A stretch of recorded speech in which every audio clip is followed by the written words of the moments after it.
Zingaroen kondaira. Errumania Europan dago.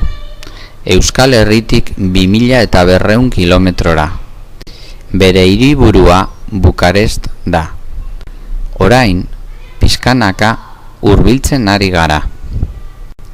Hiri handia da. 2 milioi biztanle dauka. Zakurra eta neskatza.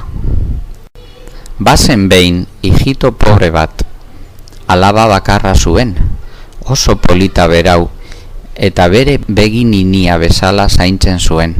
Bere desio bakarra alaba gizon ospetsuren batekin eskontzea baitzen. Horregatik, beti kanpaina dendan edukitzen zuen gainerako neska mutilek gauero zutondoan eseri eta historiak kontatzen edo musika jo eta dantzan divertitzen ziren bitartean. Zakur bat zen neska gajoaren lagun leial bakarra. Inork ez zekien norena zen zakurura, ez nondik etorri zen ere. Behin, hijito taldearekin elkartu zen eta ordudanik neska gajo eta politaren lagun leiala izan zen. Goiz batean, gertatu zen bere aitak urrutiko hiri batera joan behar izan zuela, bere saskiak, goiare eta gainerako tresnak saltzera. Honela bada, alaba beste emakumeekin kanpaina dendan utzi eta hirirantz joan zen beste gizonekin batera. Egoera honek asko kezkatu zuen neska gajoa, inork ez badizion hitz egin nahi. Denek inbidia zioten bere edertasunagatik eta baztertu egiten zuten. Hitz batean esateko ez zuten ikusi ere egin nahi.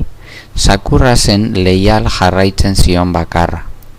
Orduan, neskatza denda aurrean eserita, nahi gabeturik zegoenean, zakurrak esan zion, "Zatoz, goazen belar dira eta esango dizut nor naizen benetan." Neskatza izututa geratu zen, inoiz ez baitzuen entzun, zakur batek gizonak bezala hitz egin zezakeenik. Baina zakurrak bere proposamena errepikatu zion eta neskatza jaiki eta belardira joan zen berarekin. Han, zakurrak esan zion belarrira, "Musu emaidazu eta gizon bihurtuko naiz." Neskatzak musu eman zion eta ara, edertasun paregabeko gizona agertu zen bere aurrean. Belarretan eseri neskatzoaren alboan eta kontatu zion nola behin maitagarri batek zakur bihurtu zuen. Bere urrezko sagarrak harrapatu nahi izan zizkiolako eta nola berreskura zezakeen bere itxura urtean gau batez bakarrik eta hori.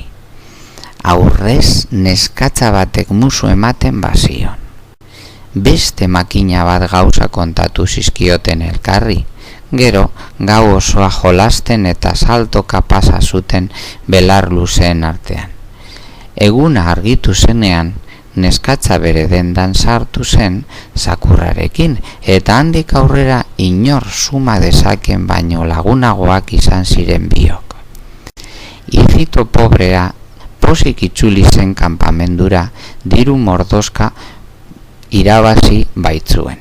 Bere saski eta kollareak saltzera berriro hirira joan behar izan zuenean, neskatza kanpamenduan geratu zen zakurrarekin eta gau horretan zakur zuri bat erditu zuen neskatzak. Estutasun eta larrialde hartan ibai handira joan eta bere burua uretara bota zuen. Jendeak uretatik atera nahi izan zuenean ezin zuen inon aurkitu honen gorpua. Eta bere aita zaharra ere urrengo goizean bere burua botatzeko zorian zegoen, baina arrotz dotore bat bereganotu zitzaion esanez, "Laster aurkituko dugu bere gorpua."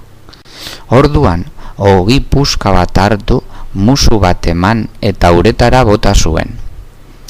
hildako neskatza berehala urgaineratu zen, ibai sakon hartatik.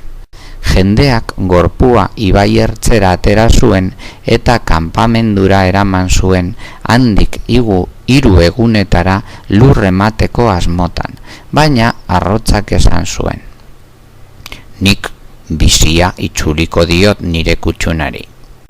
Eta txakurkume zuria neskatzaren semea amaren sabel gainean ipini zuen. Txakurkumea bere ama miazkatzen hasi zen eta miazkatzen aspertu zenean neskatza esnatu zen. Bere maite polita ikusi zuenean jauzi bat egin eta honen besoetan erori zen. Hau baitzen txakur zuriaren itxurapean berarekin bizi izan zen maitalea. Asko postu ziren denak istorio miresgarria entzutean, eta une batez ahaztu egin ziren txakurkume zuriaz.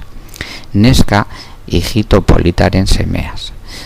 Batean haur baten negarra entzun zuten, eta begiratzera joan zirenean haurtxo bat topatu zuten belar gainean etzanda.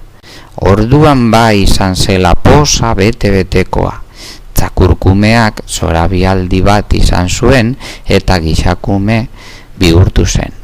Eta honela batera ospatu zituzten ezkontza eta bataioa, eta zoriontsu eta oparo bizi izan ziren bizitza guztian.